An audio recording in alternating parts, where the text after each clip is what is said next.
Some wounds never heal, and some traumas are too deep. It can feel like you're fundamentally broken with no hope of repair or salvation, and that is what we're dealing with in this video. What are you meant to do when you have had a failed attachment to your parents, horrific experiences in your childhood, many abuses and addiction problems, and you can't really form normal relationships as a normal person because there's some deep part of you that was so horrifically damaged that nothing seems to work? You've got deep developmental trauma, you've tried many things but it doesn't seem to be working. That is what I'm going to try and hopefully give you a bit of guidance on in today's video. I'm going to give you a multi-stage pathway, and we've got a multiple, quite relatable question to bring up on the screen. It's a hard topic, it's a difficult video. I've had a variety of videos on the channel which are more practical and more sensibly minded, but this is just a devastating video to film. But if you're in that stage of devastation, this is the video that you probably need the most. So let's bring the question up on the screen. The question: how can someone begin to heal developmental trauma from infancy as an adult? I keep revisiting a state of feeling trapped, frozen, powerless, and non-verbal, like I'm in a black void, alone and in extreme distress. I've identified this as a core trauma from neglect as early as infancy. My mother was deeply unattuned due to postnatal depression and emotional instability.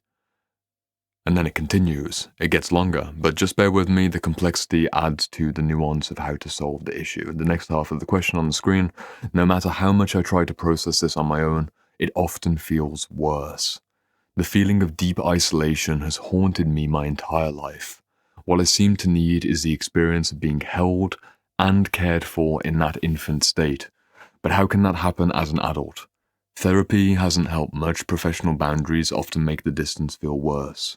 In relationships, I feel this aspect of me in a terrified, needy, childlike state, and it's unattractive and it makes people uncomfortable and avoidant. I feel a lot of shame about it.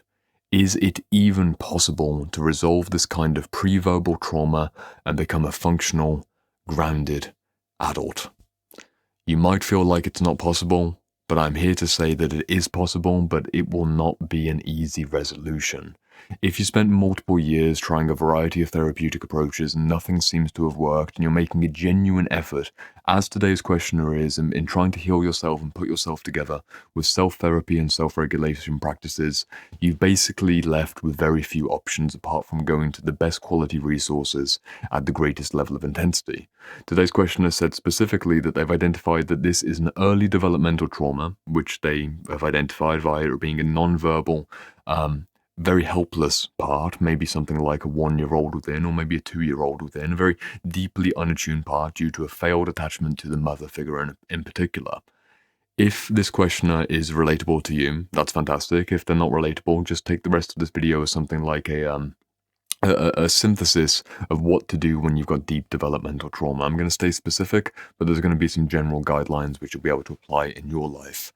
For this particular questioner, they have identified that it is failed attunement with the mother, early stage life wounding of age 1, age 2, maybe even earlier than that, and ultimately a relational problem in terms of they know they've got this neediness inside of them, but they can't reconcile, I want to be held, but also, how can I be held by people if I'm basically pushing people away through my woundedness?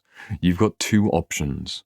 Either you need a better therapist who can give professional love in the right way for multiple months in a row to hold and contain the wounds of that inner child part, or you have a romantic partner who's basically got the skill set of a professional therapist to properly navigate the holding that needs to take place. You notice that I don't give any solutions outside of that.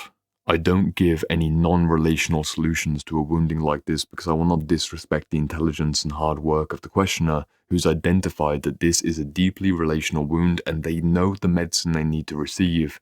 It's being held, it's being cared for, it's being loved. But how can you be loved by a therapist when there's a professional distance? Well, I'm going to give you a change of mind compared to the experience that the comment is talking about. I have to take for granted that this person may have tried 10 different therapists. They may have tried many modalities, but they also may have not. You say that therapy hasn't helped much, but I need to ask you, how long did you go for the therapy? How many people did you try? How many different therapists did you try? Did you feel compatible with those therapists? Because all hope is not yet lost. The vision that I'd like to give you first is the first solution rather than the second solution being a romantic partner or maybe even a deep friend, but the first professional solution is that if you have identified a deeply wounded pre-verbal part that basically needs a feeling of love, safety, and belonging, you can get a good enough dose of that through the right therapeutic figure for long enough. Crucially for today's commenter, they have a mother wound in particular, so I'd recommend going for a female therapeutic figure. Someone who is older than you, ideally, someone who, if you're in your 30s or 40s, maybe a therapist in their 50s or 60s, someone who can hold the motherly projection consciously. You can work with them in an open and conscious way about these early developmental wounds. And they need to be someone who has a genuine, empathic, caring sense of energy about them. Fundamentally, they need to be able to give professional love. You might ask, what is professional love compared to love as a general sense, or maybe even romantic love or even motherly love? Professional love is something like the very conscious, above-board exchange of I'm going to primarily give you all of this love and not expect too much back from you, which is the world of perfect mothering. Perfect mothering in the early stages of life, in that first year of life, is a mother who realizes that the baby is an extension of them and there's not much that they need to take back from them. They are merely in a giving role. There's breastfeeding, there's caretaking, there's cuddling and cleaning and all kinds of bonding moments where the mother is the primary giver. And certain moments of the baby smiling, the baby looking back, the baby doing something that's cute or funny, or just that endorphin rush of the connection gives back to the mother. Ideal attunement is mother and baby in a constant exchange of giving and taking, but let's be real, 95%, if not 99% of the giving is from the mother, and misattunements come about when the mother basically expects to be mirrored and given back to from the baby. A professional therapist who you're paying for the role of professional love will be able to exclusively give you that love that you are needing. Bad therapists will demand more attention and more care and more consideration. They may excessively share personal stories, or they might have certain mood difficulties or a variety of things that make bad therapy. But a good therapist will fundamentally treat you as an adult, but they'll know how to open up a sacred space of sorts in that therapeutic hour, maybe once per week, maybe multiple times per week, maybe you have a digital telehealth exchange where you're texting. They'll know how to open up the space of you basically being in the receptive mode as an adult, but also you being receptive for the wounded inner child within, and they can healthily channel that professional love over time. Crucially, they will have a good character that matches your character. They will be highly skilled in what they do, and they'll also be able to deal with your neediness. Today's questioner mentioned that they specifically have a needy childlike state which is unattractive and makes people uncomfortable and avoidant. If you're needy with a very good therapist, and you're texting them late at night, or you're trying to extend the therapeutic session beyond like maybe 5 minutes over the hour, for me personally, if I'm ever working with someone therapeutically, I'm not watching the clock and, oh, time's up, it's been 2 hours, time to go. I'll give people 10-15 minutes extra because I'm forming a multi-month relationship with them. That's appropriate from my perspective, because it's not about the literal minutes on the calendar, it's about the connection. And also, I don't mind personally if we go a few minutes over, because I'm working with someone for multiple months, not the minutes of the day. Some therapists work differently. They need to end on the hour. But if you're excessively needy and you're really trying to prolong the therapeutic moment, your therapist might say, with love, without breaking the rapport, that's all we have time for today. Whatever the framework might be around that, basically that's all we have time for today. But they'll do it in a way where you feel like you're still being held, even as you're creating distance between you. When they're shutting down your bids for extra energy and extra time and extra care via late night texts, you'll feel that little bit of sense of abandonment, that little bit of sense of they don't care about me. But guess what? You're going to be in the therapeutic session next week. Guess what? They're going to text you back eventually. You go through a series of reenactments and you work in the transference of the therapeutic relationship with a mother substitute to work on this deep developmental wound, and eventually with enough months, you do start to heal the abandonment and the neediness of that pre-verbal part. Unfortunately, finding a therapist like this is somewhat difficult.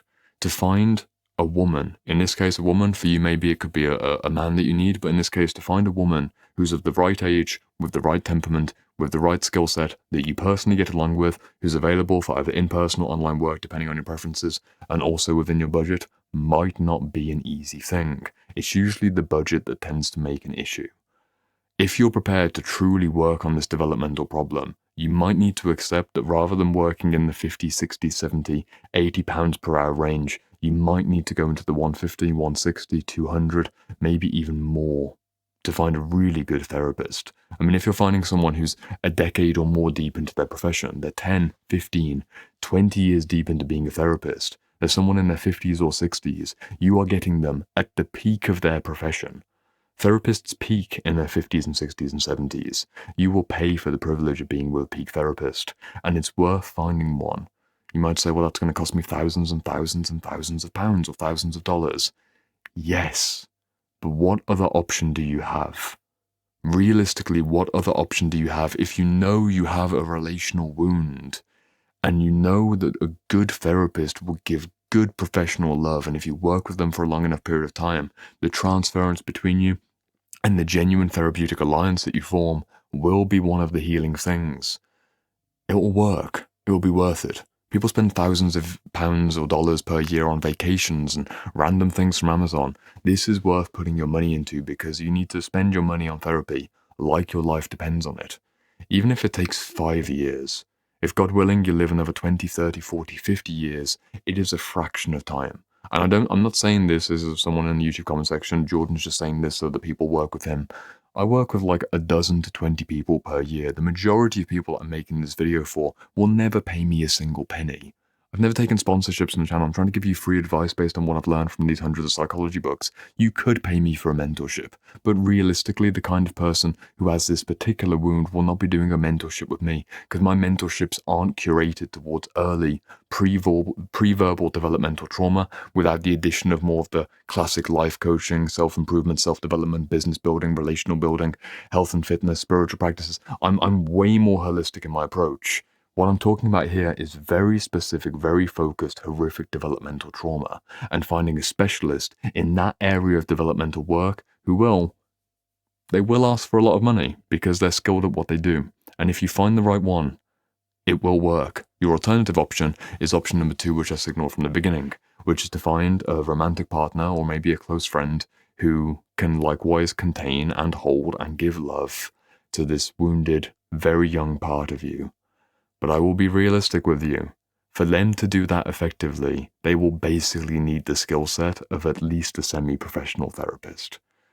To imagine being on the sofa with a romantic partner of the same age and expect that they would be able to deal with the non-verbal shutdown and alienation feelings on a day-by-day, month-by-month basis and also hold up professional boundaries. Again, I said professional boundaries, whoops, Freudian slip. Professional boundaries about your neediness and over-clutching from that part, not you as an adult, I'm not shaming you, but that part's desperation. They would need a professional skill set to be able to maintain a level of emotional equilibrium. And today's commenter literally pointed that out. They know that this is the case. They know that they're unattractive and repulsive towards people when they're coming at them with that sense of desperation, which is basically, please love me, please love me, please love me, I feel all alone, please love me, please love me. It's way too much. People don't want to deal with it, and I think that's a fair assessment. It doesn't mean that you're a bad person.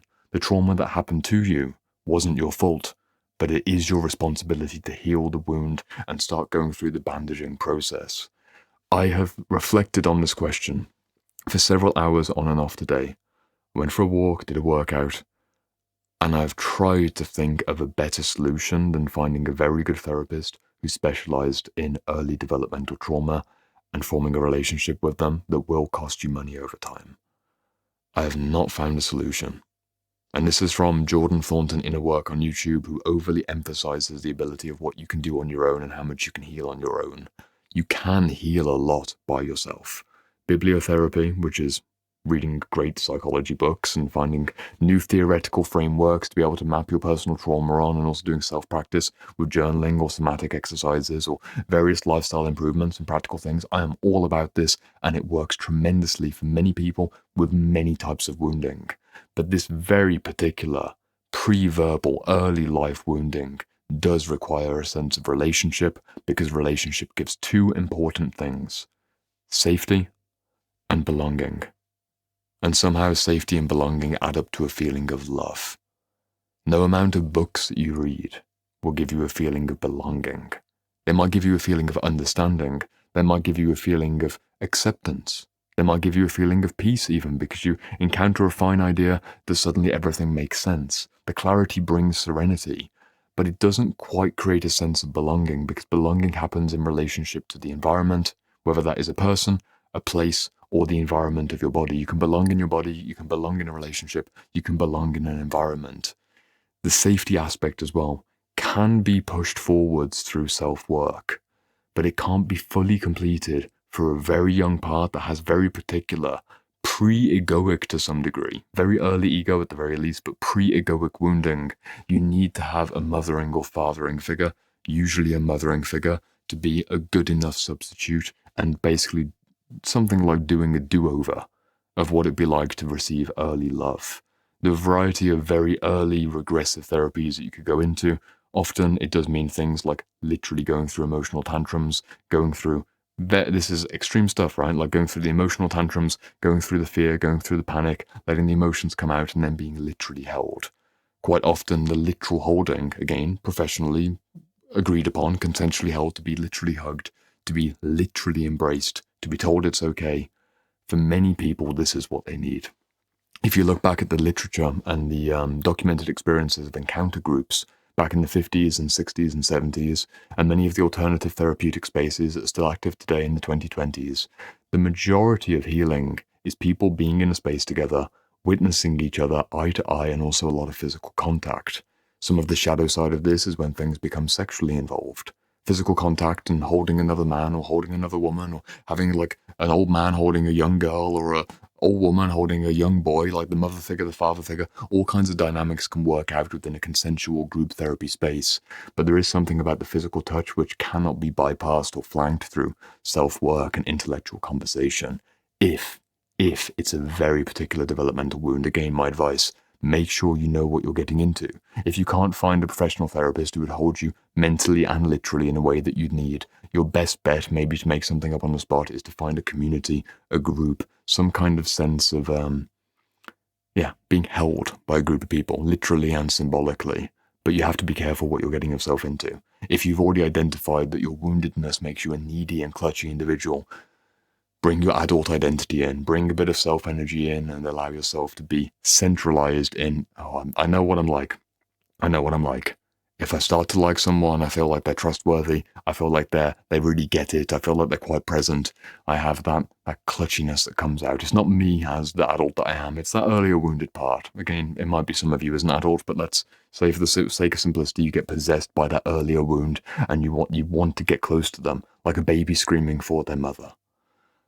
Just manage that and contain that. I recommend a one-to-one relationship. I don't recommend burdening a partner or a friend with all of this, because they will need a professional skill set to be able to do this, and eventually they will likely build resentment because they're trying to form a normal, consensual, like adult-to-adult relationship, not I'm now your therapist kind of relationship. It's not over just yet.